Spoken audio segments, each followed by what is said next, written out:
series of stories based on the novel. Mayor of Casterbridge by Thomas Hardy. Man of Character. Part 9, 10, 11, and 12. Part 9. When Elizabeth Jane opened the hinged casement next morning, the mellow air brought in the feel of imminent autumn almost as distinctly as if she had been in the remotest hamlet. Casterbridge was the complement of the rural life around, not its urban opposite. Bees and butterflies, in the cornfields, at the top of the town, who desired to get to the meads at the bottom, took no circuitous course, but flew straight down High Street, without any apparent consciousness that they were traversing strange latitudes. And in autumn airy spheres of thistledown floated into the same street, lodged upon the shop fronts, blew into drains, and innumerable tawny and yellow leaves skimmed along the pavement, and stole through people's doorways, into their passages, with a hesitating scratch on the floor, like the skirts of timid visitors. Hearing voices, one of which was close at hand, she withdrew her head, and glanced from behind the window curtains. Mr. Henchard now habited, no longer as a great personage, but as a thriving man of business, was pausing on his way up the middle of the street, and the Scotchman was looking from the window adjoining her own. Henchard, it appeared, had gone a little way past the inn, before he had noticed his acquaintance of the previous evening. He came back a few steps, Donald Farfrae opening the window further. "And you are off soon, I suppose," said Henchard upwards. "Yes, almost this moment, sir," said the other. "Maybe I'll walk on till the coach makes up on me." "Which way?" "The way ye are going." "Then shall we walk together, to the top o' town?" "If ye'll wait a minute," said the Scotchman. In a few minutes the latter emerged, bag in hand. Henchard looked at the bag as at an enemy. It showed there was no mistake about the young man's departure. "My lad," he said, "you should have been a wise man, and have stayed with me." Yes, it might have been wiser," said Donald, looking microscopically at the houses that were furthest off. "It is only telling ye the truth when I say my plans are vague." They had by this time passed on from the precincts of the inn, and Elizabeth Jane heard no more.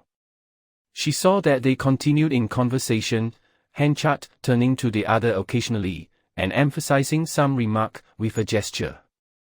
Thus they passed the King's Arms Hotel, the Market House, St. Peter's Churchyard Wall, ascending to the upper end of the long street till they were small as 2 grains of corn, when they bent suddenly to the right into the Bristol Road, and were out of view. "He was a good man, and he's gone," she said to herself. "I was nothing to him, and there was no reason why he should have wished me goodbye." The simple thought, with its latent sense of slight, had moulded itself out of the following little fact. When the Scotchman came out at the door he had by accident glanced up at her, and then he had looked away again, without nodding, or smiling, or saying a word. "You are still thinking, mother?" she said, when she turned inwards. "Yes, I am thinking of Mr. Henchard's sudden liking for that young man. He was always so. Now surely, if he takes so warmly to people who are not related to him at all, may he not take as warmly to his own king?"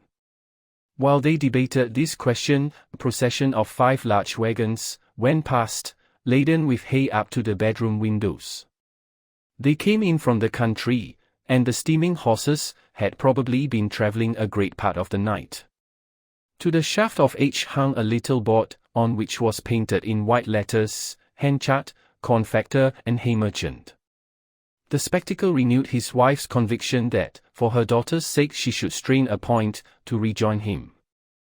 The discussion was continued during breakfast, and the end of it was that Mrs. Henchard decided, for good or for ill, to send Elizabeth Jane with a message to Henchard, to the effect that his relative Susan, a sailor's widow, was in the town, leaving it to him to say whether or not he would recognize her. What had brought her to this determination were chiefly two things. He had been described as a lonely widower, and he had expressed shame for a past transaction of his life. There was promise in both. "If he says no," she enjoined, as Elizabeth Jane stood, bonnet on, ready to depart, "if he thinks it does not become the good position he has reached to in the town, to own to let us call on him as his distant kinsfolk, say, then, sir, we would rather not intrude, we will leave Casterbridge as quietly as we have come, and go back to our own country. I almost feel that I would rather he did say so, as I have not seen him for so many years, and we are so little alike to him." "And if he say yes?" inquired the more sanguine one. "In that case," answered Mrs. Henchard cautiously, "ask him to write me a note, saying when and how he will see us or me." Elizabeth Jane went a few steps towards the landing. "And tell him," continued her mother, "that I fully know I have no claim upon him, that I am glad to find he is thriving, that I hope his life may be long and happy there." Go, thus with a half-hearted willingness, a smothered reluctance, did the poor forgiving woman start her unconscious daughter on this errand. It was about 10 o'clock, and market day, when Elizabeth paced up the high street, in no great hurry, for to herself her position was only that of a poor relation deputed to hunt up a rich one. The front doors of the private houses were mostly left open at this warm autumn time, no thought of umbrella stealers disturbing the minds of the placid burgesses. Hence, through the long, straight, entrance passages, thus enclosed, could be seen, as through tunnels, the mossy gardens at the back, glowing with nasturtiums, fuchsias, scarlet geraniums, bloody warriors, snapdragons, and dahlias, this floral blaze being backed by crusted grey stonework remaining from a yet remoter Casterbridge than the venerable one visible in the street. The old-fashioned fronts of these houses, which had older than old-fashioned backs, rose sheer from the pavement, into which the bow windows protruded like bastions, necessitating a pleasing chassez movement to the time-pressed pedestrian at every few yards. He was bound also to evolve other Terpsichorean figures in respect of doorsteps, scrapers, cellar hatches, church buttresses, and the overhanging angles of walls, which, originally unobtrusive, had become bow-legged and knock-kneed.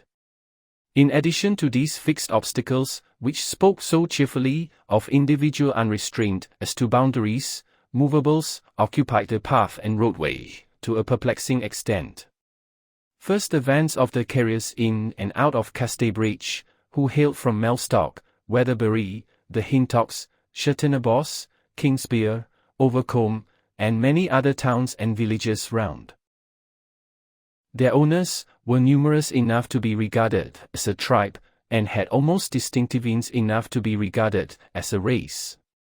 Their vans had just arrived, and were drawn up on each side of the street file, so as to form places a wall between the pavement and the roadway.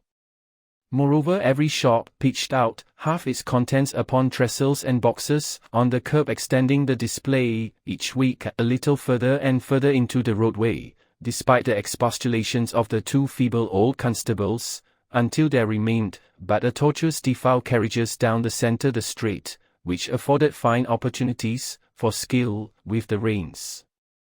Over the pavement on the sunny side of the way hung shop blinds, constructed as to give the passenger's head a smart buffet off his head, as from the unseen hands of Cranstoun's goblin page, celebrated in romantic lore. Horses for sale were tied in rows, their forelegs on the pavement, their hind legs in the street, in which position they occasionally nipped little boys by the shoulder who were passing to school. And any inviting recess in front of a house that had been modestly kept back from the general line was utilized by pig dealers as a pen for their stock. The yeomen, farmers, dairymen, and townsfolk, who came to transact business in these ancient streets, spoke in other ways than by articulation. Not to hear the words of your interlocutor in metropolitan centers is to know nothing of his meaning. Hear the face, The arms, the head, the stick, the body throughout spoke equally with the tongue. To express satisfaction, the Casterbridge marketman added to his utterance a broadening of the cheeks, a crevicing of the eyes, a throwing back of the shoulders, which was intelligible from the other end of the street. If he wandered, through all Henchard's carts and wagons were rattling past him, you knew it from perceiving the inside of his crimson mouth, and a target-like circling of his eyes. Deliberation caused sundry attacks on the moss of adjoining walls with the end of his stick, a change of his head from the horizontal to the less so, a sense of tediousness announced itself in a lowering of the person, by spreading the knees to a lozenge-shaped aperture, and contorting the arms. Chicanery, subterfuge, had hardly a place in the streets of this honest borough to all appearance, and it was said that the lawyers in the court-house had, by occasionally threw in strong arguments for the other side, out of pure generosity, when advancing their own. Thus Casterbridge was in most respects, but the pole, focus, or nerve knot of the surrounding country life, differing from the many manufacturing towns, which are as foreign bodies, set down, like boulders, on a plain, in a green world, with which they have nothing in common. Casterbridge lived by agriculture at one remove further from the fountainhead than the adjoining villages no more. The townsfolk understood every fluctuation in the rustic's condition, for it affected their receipts as much as the labourers. They entered into the troubles and joys which moved the aristocratic families 10 miles round for the same reason. And even at the dinner parties of the professional families, the subjects of discussion were corn, cattle disease, sowing and reaping, fencing and planting, while politics were viewed by them less from their own standpoint of burgesses, with rights and privileges, than from the standpoint of their county neighbours. All the venerable contrivances and confusions, which delighted the eye by their quaintness, and in a measure reasonableness, in this rare old market town, were metropolitan novelties, to the unpractised eyes of Elizabeth Jane, fresh from netting fish seines, in a seaside cottage. Very little inquiry was necessary to guide her footsteps. Henchard's house was one of the best, faced with dull red and grey old brick. The front door was open, and, as in other houses, she could see through the passage to the end of the garden nearly a quarter of a mile off. Mr. Henchard was not in the house, but in the storeyard. She was conducted into the mossy garden, and through a door in the wall, which was studded with rusty nails, speaking of generations of fruit trees that had been trained there. The door opened upon the yard, and here she was left to find him as she could. It was a place flanked by haybarns, into which tons of fodder, all in trusses, were being packed from the wagons she had seen pass the inn that morning. On other sides of the yard were wooden granaries on stone staddles, to which access was given by Flemish ladders, and a storehouse several floors high. Wherever the doors of these places were open, a closely packed throng of bursting wheat sacks could be seen standing inside, with the air of awaiting a famine that would not come. She wandered about this place, uncomfortably conscious of the impending interview, till she was quite weary of searching. She ventured to inquire of a boy in what quarter Mr. Henchard could be found.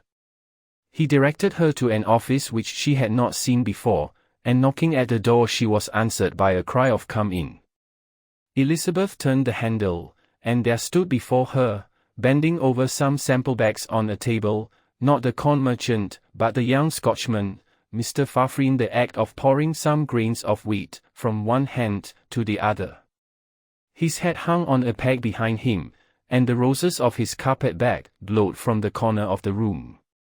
Having toned her feelings and arranged words on her lips for Mr. Henchard, and for him alone, she was for the moment confounded. "Yes, what is it?" said the Scotchman, like a man who permanently ruled there. She said she wanted to see Mr. Henchard. "Oh, yes. Will you wait a minute?" "He's engaged just now," said the young man, apparently not recognizing her as the girl at the inn. He handed her a chair, bade her sit down, and turned to his sample bags again. While Elizabeth Jane sits waiting in great amaze at the young man's presence, we may briefly explain how he came there. When the two new acquaintances had passed out of sight that morning towards the Bath and Bristol road, they went on silently, except for a few commonplaces, till they had gone down an avenue on the town walls, called the Chalk Walk, leading to an angle where the north and west escarpments met. From this high corner of the square earthworks, a vast extent of country could be seen. A footpath ran steeply down the green slope, conducting from the shady promenade on the walls to a road at the bottom of the scarp. It was by this path the Scotchman had to descend. "Well, here's success to A.E.," said Henchard, holding out his right hand and leaning with his left upon the wicket which protected the descent. In the act there was the inelegance of one whose feelings are nipped and wishes defeated. "I shall often think of this time, and of how you came at the very moment to throw a light upon my difficulty." Still holding the young man's hand he paused, and then added deliberately, "Now I am not the man to let a cause be lost for want of a word. And before ye are gone forever I'll speak. Once more, will ye stay? There it is, flat and plain. You can see that it isn't all selfishness that makes me press A.E., for my business is not quite so scientific as to require an intellect entirely out of the common. Others would do for the place without doubt. Some selfishness, perhaps there is, but there is more. It isn't for me to repeat what. Come, bide with me and name your own terms. I'll agree to willingly and without a word of gainsaying, for, hang it, Farfrae, I like thee well." The young man's hand remained steady in Henchard's for a moment or two. He looked over the fertile country that stretched beneath them, then backward along the shaded walk reaching to the top of the town. His face flushed. "I never expected this, I did not," he said. "It's Providence. Should anyone go against it? No, I'll not go to America, I'll stay and be your man." His hand, which had lain lifeless in Henchard's, returned the latter's grasp. "Done," said Henchard. "Done," said Donald Farfrae. The face of Mr. Henchard beamed forth a satisfaction that was almost fierce in its strength. "Now you are my friend," he exclaimed. "Come back to my house, let's clinch it at once by clear terms, so as to be comfortable in our minds." Farfrae caught up his bag and retraced the northwest avenue in Henchard's company as he had come. Henchard was all confidence now. "I'm the most distant fellow in the world when I don't care for a man," he said. "But when a man takes my fancy he takes it strong. Now I am sure you can eat another breakfast. You couldn't have eaten much so early, even if they had anything at that place to GID, which they hadn't, so come to my house and we will have a solid, staunch tuck-in, and settle terms, in black and white, if you like, though my word's my bond. I can always make a good meal in the morning.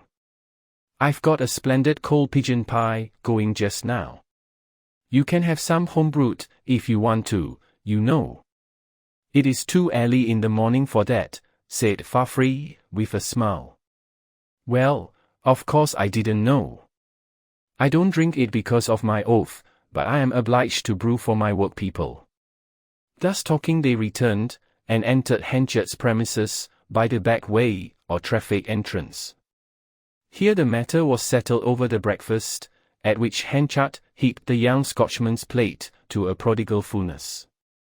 He would not rest satisfied till Farfrae had written for his luggage from Bristol, and dispatched the letter to the post office. When it was done, this man of strong impulses declared that his new friend should take up his abode in his house at least till some suitable lodgings could be found. He then took Farfrae round, and showed him the place, and the stores of grain, and other stock, and finally entered the offices, where the younger of them has already been discovered by Elizabeth. Part 10. While she still sat under the Scotchman's eyes, a man came up to the door, reaching it as Henchard opened the door the inner office, to admit Elizabeth. The newcomer stepped forward like the quicker cripple at Bethesda, and entered, in her state. She could hear his words, to Henchard, Joshua Job, sir by appointment the new manager. The new manager. He's in his office, said Henchard bluntly. In his office, said the man with a stultified air. I mentioned Thursday, said Henchard, and as you did not keep your appointment, I have engaged another manager. At first I thought he must be you. Do you think I can wait when business is in question? You said Thursday or Saturday, sir, said the newcomer, pulling out a letter. Well, you are too late, said the corn factor. I can say no more. You as good as engaged me, murmured the man. Subject to an interview, said Henchard. I am sorry for you, very sorry indeed. But it can't be helped. There was no more to be said, and the man came out, encountering Elizabeth Jane in his passage. She could see that his mouth twitched with anger, and that bitter disappointment was written in his face everywhere. Elizabeth Jane now entered, and stood before the master of the premises. His dark pupils, which always seemed to have a red spark of light in them, though this could hardly be a physical fact, turned indifferently round under his dark brows, until they rested on her figure. Now then, what is it, my young woman? He said blandly. Can I speak to you not on business, sir? Said she. Yes, I suppose. He looked at her more thoughtfully. I am sent to tell you, sir, she innocently went on, that a distant relative of yours by marriage, Susan Newson, a sailor's widow, is in the town, and to ask whether you would wish to see her. The rich rouge et noir of his countenance underwent a slight change. Oh, Susan is still alive? He asked with difficulty. Yes, sir. Are you her daughter? Yes, sir, her only daughter. What do you call yourself, your Christian name? Elizabeth Jane, sir. Newson. Elizabeth Jane Newson. This at once suggested to Henchard that the transaction of his early married life at Weydon Fair was unrecorded in the family history. It was more than he could have expected. His wife had behaved kindly to him, in return for his unkindness, and had never proclaimed her wrong to her child or to the world. I am a good deal interested in your news, he said. And as this is not a matter of business, but pleasure, suppose we go indoors. It was with a gentle delicacy of manner surprising to Elizabeth that he showed her out of the office, and through the outer room, where Donald Farfrae was overhauling bins and samples, with the inquiring inspection of a beginner in charge. Henchard preceded her through the door in the wall, to the suddenly changed scene of the garden and flowers, and onward, into the house. The dining room, to which he introduced her, still exhibited the remnants of the lavish breakfast, laid for Farfrae.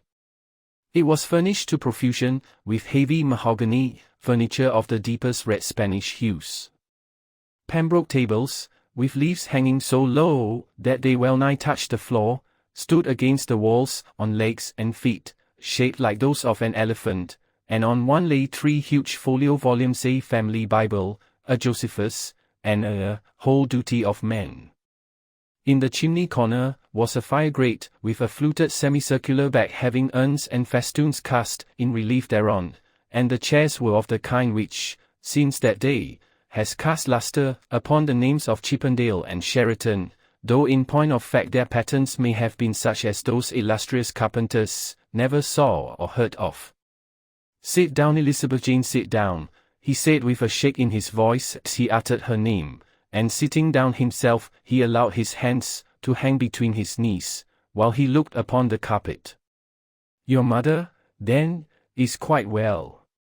She is rather worn out, sir, with travelling. A sailor's widow, when did he die? Father was lost last spring.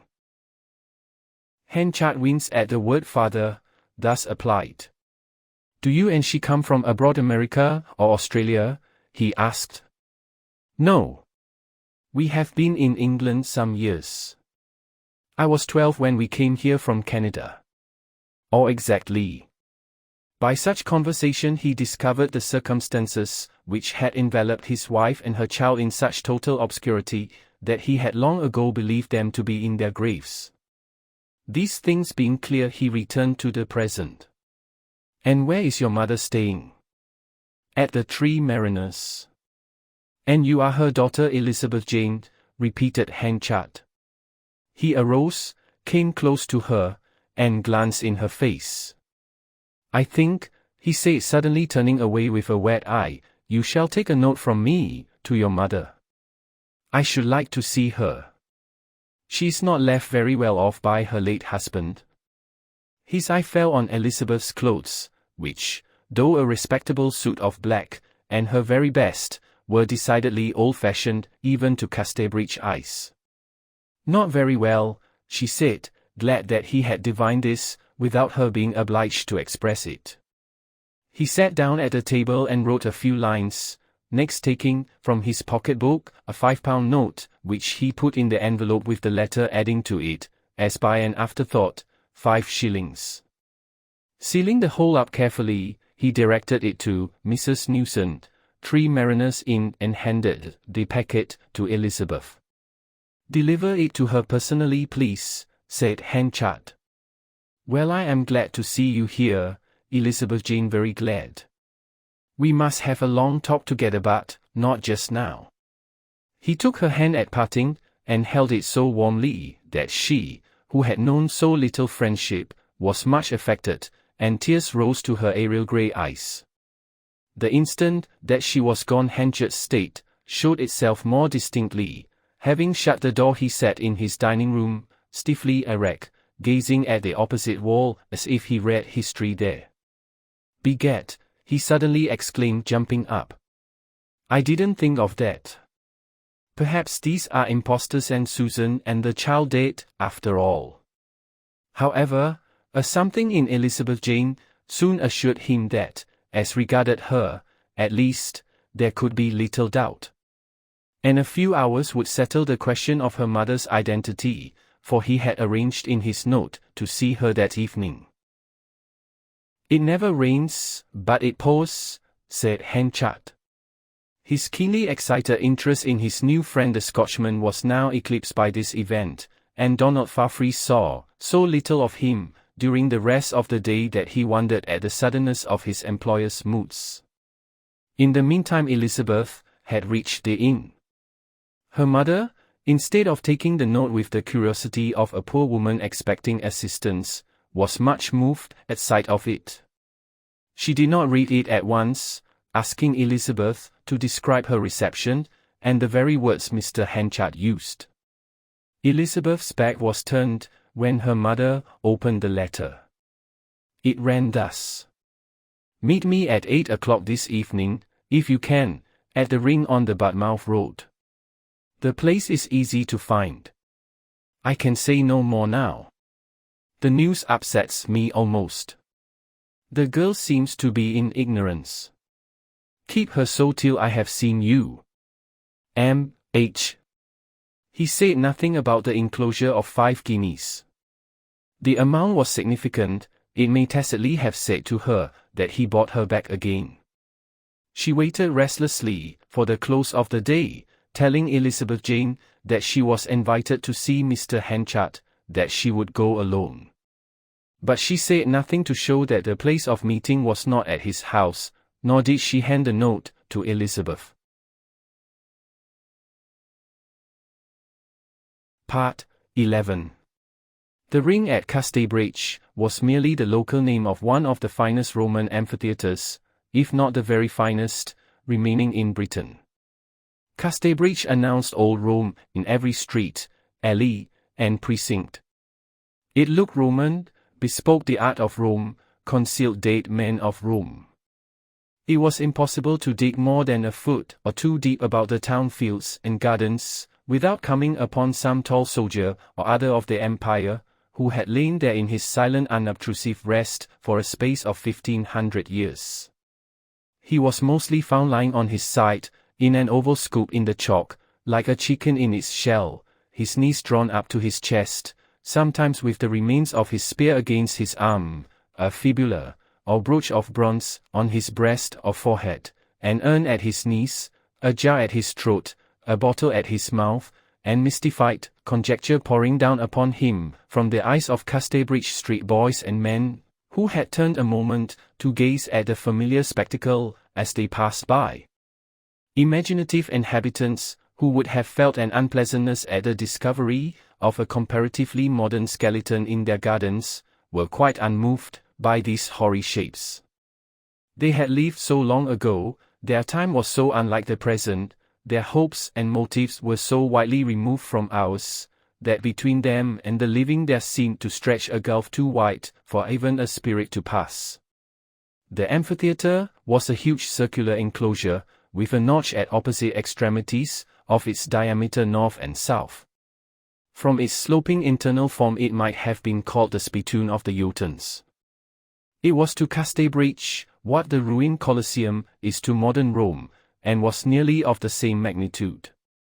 The dusk of evening was the proper hour at which a true impression of this suggestive place could be received. Standing in the middle of the arena at that time there, by degrees, became apparent its real vastness, which a cursory view from the summit at noonday was apt to obscure. Melancholy, impressive, lonely, yet accessible from every part of the town, the historic circle was the frequent spot for appointments of a furtive kind. Intrigues were arranged there, tentative meetings were there experimented after divisions and feuds. But one kind of appointment in itself, the most common of any, seldom had place in the amphitheatre, that of happy lovers. Why, seeing that it was preeminently an airy, accessible, and sequestered spot for interviews, the cheerfulest form of those occurrences never took kindly to the soil of the ruin would be a curious inquiry. Perhaps it was because its associations had about them something sinister. Its history proved that, apart from the sanguinary nature of the games originally played therein, such incidents attached to its past as these, that for scores of years the town gallants had stood at one corner, that in 1705 a woman had murdered her husband, was half strangled and then burned there in the presence of 10,000 spectators. Tradition reports that at a certain stage of the burning her heart burst and leapt out of her body, to the terror of them all, and that not one of those 10,000 people ever cared particularly for hot roast after that. In addition to these old tragedies, pugilistic encounters almost to the death had come off down to recent dates in that secluded arena, entirely invisible to the outside world, save by climbing to the top of the enclosure, which few townspeople in the daily round of their lives ever took the trouble to do. So that though close to the turnpike road, crimes might be perpetrated there unseen at midday. Some boys had latterly tried to impart gaiety to the ruin by using the central arena as a cricket ground. But the game usually languished for the aforesaid reason, the dismal privacy which the earthen circle enforced, shutting out every appreciative passer's vision, every commendatory remark from outsiders, everything except the sky, and to play at games in such circumstances was like acting to an empty house. Possibly too the boys were timid, for some old people said that at certain moments in the summer time, in broad daylight, persons sitting with a book or dozing in the arena had, on lifting their eyes, beheld the slopes lined with a gazing legion of Hadrian's soldiery as if watching the gladiatorial combat, and had heard the roar of their excited voices, that the scene would remain but a moment, like a lightning flash, and then disappear. It was related that there still remained, under the south entrance, excavated cells, for the reception of the wild animals and athletes who took part in the games. The arena was still smooth and circular, as if used for its original purpose, not so very long ago. The sloping pathways, by which spectators had ascended to their seats, were pathways yet. But the whole was grown over with grass, which now, at the end of summer, was bearded with withered bents that formed waves under the brush of the wind, returning to their attentive ear Aeolian modulations, and detaining for moments the flying globes of thistledown. Henchard had chosen this spot as being the safest from observation which he could think of for meeting his long-lost wife, and at the same time as one easily to be found by a stranger after nightfall. As mayor of the town, with a reputation to keep up, he could not invite her to come to his house till some definite course had been decided on. Just before 8, he approached the deserted earthwork, and entered by the south path, which descended over the debris of the former dance. In a few moments he could discern a female figure creeping in by the great north gap, or public gateway. They met in the middle of the arena. Neither spoke just at first. There was no necessity for speech, and the poor woman leaned against Henchard, who supported her in his arms. "I don't drink," he said in a low, halting, apologetic voice. "You hear, Susan? I don't drink now. I haven't since that night." Those was his first words. He felt her bow her head in acknowledgement that she understood. After a minute or two, he again began. "If I had known you were living, Susan. But there was every reason to suppose you and the child were dead and gone. I took every possible step to find you. Traveled advertised. My opinion at last was that you had started for some colony with that man, and had been drowned on your voyage out. Why did you keep silent like this?" "Oh, Michael. Because of him. What other reason could there be? I thought I owed him faithfulness to the end of one of our lives. I foolishly believed there was something solemn and binding in the bargain. I thought that even in honor, a debt, not desert him when he had paid so much for me, in good faith. I meet you now only as his widow. I consider myself that, and that I have no claim upon you. Had he not died, I should never have come, never. Of that you may be sure. This. How could you be so simple? I don't know. Yet it would have been very wicked if I had not thought like that," said Susan, almost crying. Yes, so it would. It is only that which makes me feel an innocent woman. But to lead me into this." "What, Michael?" she asked, alarmed. "Why, this difficulty about our living together again, and Elizabeth Jane. She cannot be told, or she would so despise us both that I could not bear it. That was why she was brought up in ignorance of you. I could not bear it, either. Well, we must talk of a plan for keeping her in her present belief, and getting matters straight in spite of it. You have heard I am in a large way of business here, that I am mayor of the town, and churchwarden, and I don't know what all." "Yes," she murmured. "These things, as well as the dread of the girl discovering our disgrace, make it necessary to act with extreme caution.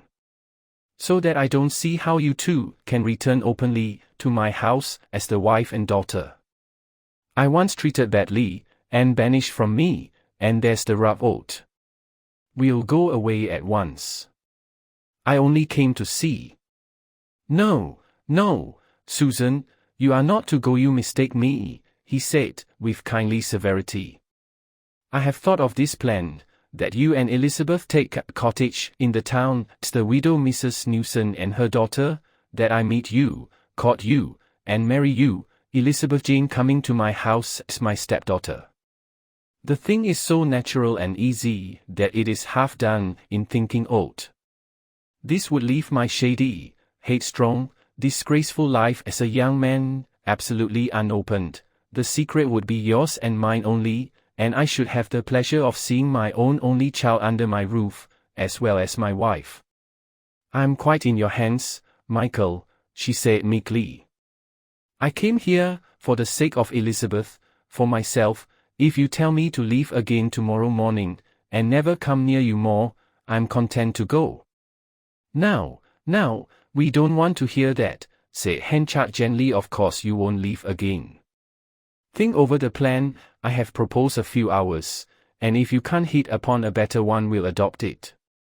I have to be, for a day or two on business, unfortunately, but during that time you can get lodgings. The only ones in the town fit for you are those over the china shop in High Street, and you can also look for a cottage. If the lodgings are in High Street they are dear, I suppose? Never mind, you must start genteel, if our plan is to be carried out. Look to me for money. Have you enough till I come back? Quite, said she. And are you comfortable at the inn? Oh yes. And the girl is quite safe from learning the shame of her case and ours? That's what makes me most anxious of all. You would be surprised to find how unlikely she is to dream of the truth. How could she ever suppose such a thing? Truck. I like the idea of repeating our marriage, said Mrs. Henchard, after a pause. It seems the only right course, after all this. Now I think I must go back to Elizabeth Jane, and tell her that our kinsman Mr. Henchard kindly wishes us to stay in the town. Very well, arrange that yourself.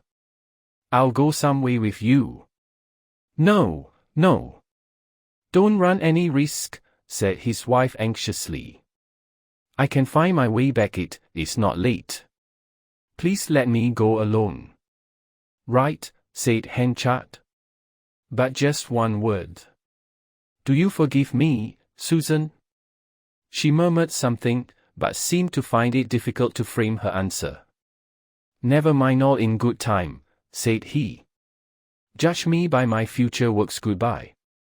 He retreated, and stood at the upper side of the amphitheatre, while his wife passed out through the lower way, and descended under the trees to the tune.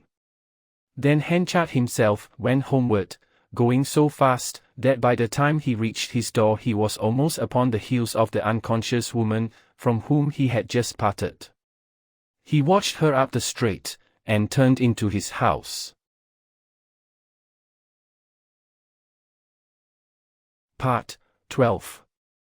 On entering his own door, after watching his wife out of sight, the mayor walked on through the tunnel-shaped passage into the garden and thence, by the back door, towards the stores and granaries. A light shone from the office window, and there being no blind to screen the interior, Henchard could see Donald Farfrae, still seated where he had left him, initiating himself into the managerial work of the house by overhauling the books. Henchard entered, merely observing, "Don't let me interrupt you, if you will stay so late." He stood behind Farfrae's chair, watching his dexterity in clearing up the numerical fogs, which had been allowed to grow so thick in Henchard's books as almost to baffle even the Scotchman's perspicacity. The confecter's mien was half admiring, and yet it was not without a dash of pity for the tastes of anyone who could care to give his mind to such finikin details. Henchard himself was mentally and physically unfit for grubbing subtleties from saltpaper. He had in a modern sense received the education of Achilles, and found penmanship a tantalizing art. "You shall do no more tonight," he said at length, spreading his great hand over the paper. "There's time enough tomorrow. Come indoors with me and have some supper. Now you shall. I am determined on't." He shut the account books with friendly force. Donald had wished to get to his lodgings, but he already saw that his friend and employer was a man who knew no moderation in his requests and impulses, and he yielded gracefully. He liked Henchard's warmth, even if it inconvenienced him, the great difference in their characters adding to the liking. They locked up the office, and the young man followed his companion through the private little door, which, admitting directly into Henchard's garden, permitted a passage from the utilitarian to the beautiful at one step. The garden was silent, dewy, and full of perfume. It extended a long way back from the house, first as lawn and flower beds, then as fruit garden, where the long-tied espaliers, as old as the old house itself, had grown so stout and cramped and gnarled that they had pulled their stakes out of the ground, and stood distorted and writhing in vegetable agony, like leafy Laocoons. The flowers which smelt so sweetly were not discernible, and they passed through them into the house. The hospitalities of the morning were repeated, and when they were over Henchard said, "Pull your chair round to the fireplace, my dear fellow, and let's make a blaze. There's nothing I hate like a black grate, even in September." He applied a light to the laid-in fuel, and a cheerful radiance spread around. "It is odd," said Henchard, "that two men should meet as we have done, on a purely business ground, and that at the end of the first day I should wish to speak to on a family matter. But, damn it all, I am a lonely man, Farfrae. I have nobody else to speak to, and why shouldn't I tell it to "I'll be glad to hear it, if I can be of any service," said Donald, allowing his eyes to travel over the intricate wood carvings of the chimney piece, representing garlanded lyres, shields, and quivers, on either side of a draped ox skull, and flanked by heads of Apollo and Diana in low relief. "I've not been always what I am now," continued Henchard, his firm deep voice being ever so little shaken. He was plainly under that strange influence, which sometimes prompts men to confide to the newfound friend what they will not tell to the old. "I began life as a working hairdresser, and when I was 18 I married on the strength of my calling. Would you think me a married man? I heard in the town that you were a widower." "Oh. Yes, you would naturally have heard that. Well, I lost my wife 19 years ago, or so, by my own fault. This is how it came about. One summer evening I was traveling from employment, and she was walking at my side carrying the baby, our only child. We came to a booth in a country fair. I was a drinking man at that time." Henchard paused a moment, threw himself back, so that his elbow rested on the table, his forehead being shaded by his hand, which however did not hide the marks of introspective inflexibility on his features as he narrated in fullest detail the incidents of the transaction with the sailor. The tinge of indifference, which had at first been visible in the Scotchman, now disappeared. Henchard went on to describe his attempts to find his wife, the oath he swore, the solitary life he led during the years which followed. "I have kept my oath for 19 years, he went on. "I have risen to what you see me now. Well, no wife could I hear of in all that time, and being by nature something of a woman-hater, I have found it no hardship to keep mostly at a distance from the sex. No wife could I hear of, I say, till this very day. And now she has come back. Come back, has she? This morning, this very morning. And what's to be done? Can ye no take her and live with her, and make some amends? That's what I've planned and proposed." "But Farfrae," said Henchard gloomily, "by doing right with Susan, wrong another innocent woman." "Ye don't say that. In the nature of things, Farfrae, it is almost impossible that a man of my sort should have the good fortune to tide through 20 years of life without making more blunders than one. It has been my custom for many years to run across to Jersey in the way of business, particularly in the potato and root season. I do a large trade with them in that line. Well, one autumn, when stopping there I fell quite ill, and in my illness I sank into one of those gloomy fits I sometimes suffer from, on account of the loneliness of my domestic life, when the world seems to have the blackness of hell, and, like Job, I could curse the day that gave me birth. Now, I never feel like it," said Farfrae. "Then pray to God that you never may, young man." While in this state I was taken pity on by a womanly young lady, I should call her, for she was of good family, well-bred, and well-educated, the daughter of some harum-scarum military officer, who had got into difficulties, and had his pay sequestrated. He was dead now, and her mother, too, and she was as lonely as I. This young creature was staying at the boarding house where I happened to have my lodging, and when I was pulled down she took upon herself to nurse me. From that she got to have a foolish liking for me. Heaven knows why, for I wasn't worth it. But, being together in the same house, and her feelings warm, we got naturally intimate. I won't go into particulars of what our relations were. It is enough to say that we honestly meant to marry. There arose a scandal, which did me no harm, but was of course ruin to her. Though Farfrae, between you and me, as man and man, I solemnly declare that philandering with womankind has neither been my virtue not. She was terribly careless of appearances, and I was perhaps more, because oh my dreary states, and it was through this that the scandal arose. At last I was well, and came away. When I was gone she suffered much on my account, and didn't forget to tell me so in letters one after another, till, latterly, I felt I owed her something, and thought that, as I had not heard of Susan for so long, I would make this other one the only return I could make, and asked her if she would run the risk of Susan being alive and marry me, such as I was. She jumped for joy, and we should no doubt soon have been married, but, behold, Susan appears.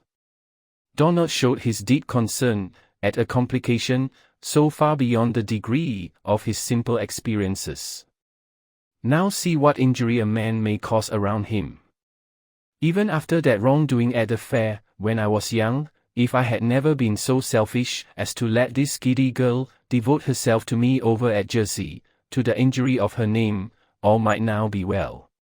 Yet, as it stands, I must bitterly disappoint one of these women, and it is the second. My first duty is to Susan, there's no doubt about that. They are both in a very melancholy position, and that's true, murmured Donald. They are? For myself I don't care twill, all end one way. But these two?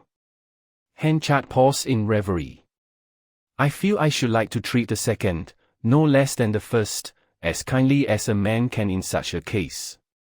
Oh, well, it cannot be helped, said the other, with philosophic woefulness. You men write to the young lady, and in your letter you must put it plain and honest, that it turns out she cannot be your wife, the first having come back, that he cannot see her more, and that he wish her weal. That won't do. Odie sees it, I must do a little more than that. I might send a useful sum of money to her, I suppose just as a little recompense, poor girl though she did always brag about her rich uncle or rich aunt, and her expectations from M. Now, will you help me in this, and draw up an explanation to her, of all I've told ye, breaking it as gently as can? I'm so bad at letters. And I will. Now I haven't told you quite all yet.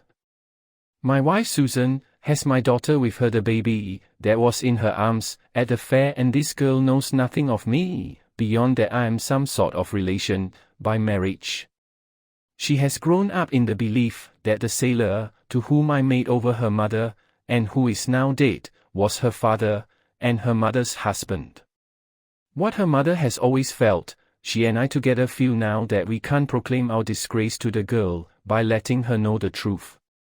Now what would you do? I want your advice. I think I run the risk, and tell her the truth. She'll forgive ye both. Never, said Henchard. I'm not going to let her know the truth. Her mother and I be going to marry again, and it will not only help us to keep our child's respect, but it will be more proper. Susan looks upon herself as the sailor's widow, and won't think living with me, as formerly, without another religious ceremony, and she's right. Farfrae thereupon said no more.